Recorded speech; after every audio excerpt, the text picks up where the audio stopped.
Diqqat qiling, O'zbekiston fuqarolari uchun shoshilinch xabar. 1-yanvardan O'zbekistonda va qonunchiligimizda nimalar o'zgaradi?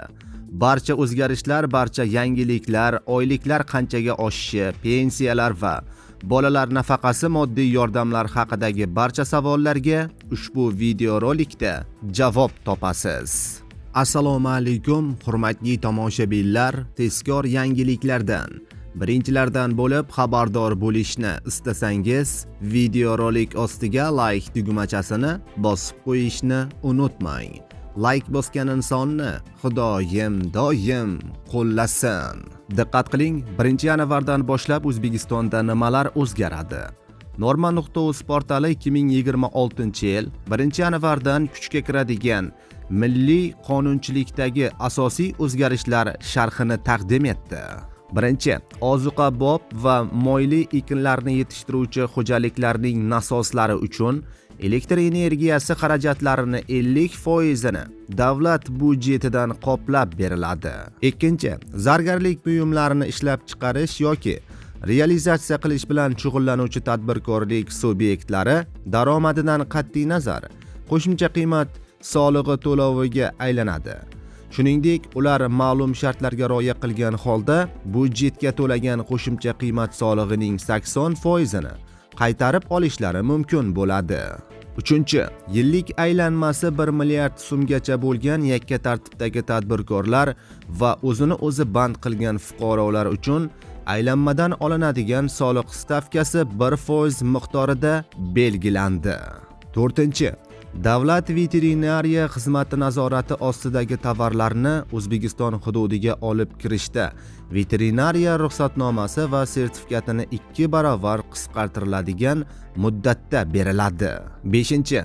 Chorvachilik mahsulotlarini yetishtiruvchi xo'jalik yurituvchi subyektlarga oziqabop ekinlarni yetishtirish uchun yer uchastkalarini ijaraga olish huquqini olganlik uchun haqqi 5 yil davomida teng ulushlarda to'lashga ruxsat beriladi. 6. Respublikaning tog'li hududlarini kesib o'tuvchi A373 va M39 avtomobil yo'llari va ularga tutash temir yo'llarda ko'chki sodir bo'lish ehtimoli yuqori bo'lgan hududlar doimiy ravishda radiatsion kosmik monitoring qilib boriladi. 7. Fuqarolarning ijtimoiy yordam bo'yicha murojaatlari, oilalar va aholi bo'yicha ma'lumotlarini yuritish raqamli mahalla platformasi orqali amalga oshiriladi. Buning uchun mahallaning markazlashtirilgan reyestri ishga tushiriladi. 8. Davlat xizmatchilari yilda bir marta tibbiy ko'rikdan o'tkaziladi. Davlat idoralari oshxonalari outsourcingdan o'tkaziladi. Talablardan biri sog'lom ovqatlanishni joriy etish va inson salomatligiga salbiy ta'sir ko'rsatadigan mahsulotlarni sotishni cheklash.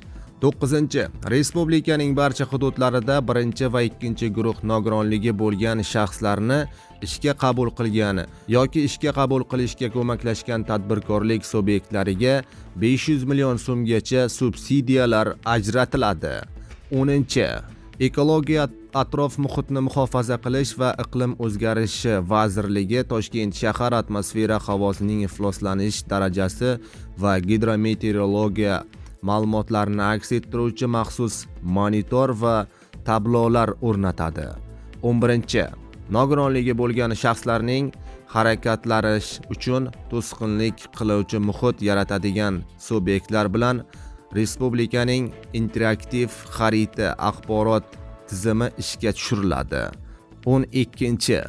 Asosiy faoliyati chiqindilarni to'dalash, olish va saqlash va qayta ishlash bo'lgan tadbirkorlik subyektlari uchun asosiy faoliyat turi bo'yicha foyda solig'i stavkasi va ijtimoiy soliq stavkasi 1% miqdorida bekor qilinmoqda. 13. Davlat va nodavlat tibbiy tashkilotlarida tibbiyot byudjeti mablag'lari hisobidan tibbiy yordam ko'rsatish tartibi to'g'risidagi nizom kuchga kiradi, deyiladi ma'lumotda.